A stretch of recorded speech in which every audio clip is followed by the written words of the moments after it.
Ganon. Ang problema natin ng mga tao, tuwing mag-iisip tayo, iniisip lang natin ang ating mga sarili. Hello? Kaya ang Panginoong Hesus, hindi niya nga inisip ang sarili niya eh. Kasi kung siya lang, He's already comfortable in heaven. He does not need us. When He created us, He was already there existing.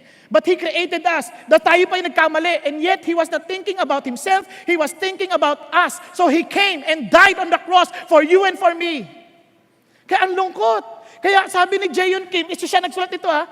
Sabi niya, the Philippines is the only Christian country in Asia. Pak! Ang sakit naman. Kung naintindihan ng Christian, ang totoong message ng Christianity, which is to love God and to love our neighbor as Jesus loved us, sabi niya, di sana ang ganda ng Pilipinas.